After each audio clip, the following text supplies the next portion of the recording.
मुंबईच्या पवई परिसरातून एक अत्यंत महत्त्वाची आणि मोठी बातमी समोर येते।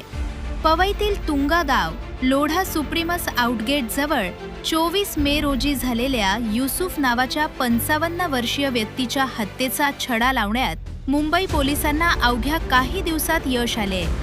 मुंबई पोलिसांच्या गुन्हे शाखा कक्ष 10च्या पथकानं अत्यंत हुशारीनं या गुन्ह्याचा तपास करत आरोपीला थेट गुजरातमधून बेड्या ठोकल्यात। नेमकं काय घडलं होतं तर 24 मे 2026 रोजी रात्री 8:30 वाजण्याच्या सुमारास पवई पोलीस ठाण्याच्या हद्दीत एका अज्ञात इसमानं 55 वर्षीय युसुफ यांच्या छातीच्या डाव्या बाजूला धारदार शस्त्रानं वार करून त्यांची हत्या केली होती।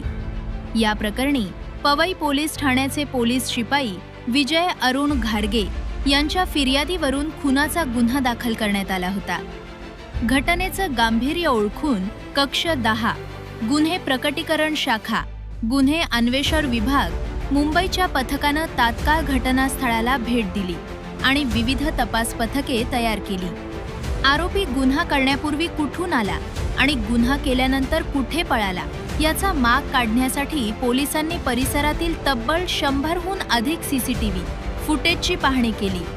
प्राप्त सीसीटीव्ही फुटेज आणि तांत्रिक तपासावरून पोलिसांना संशयित आरोपी हा गुजरातच्या सुरत येथील GIDC पुष्पक नगर राजस्थानी स्कूल जवळ लपून बसल्याची माहिती मिळाली।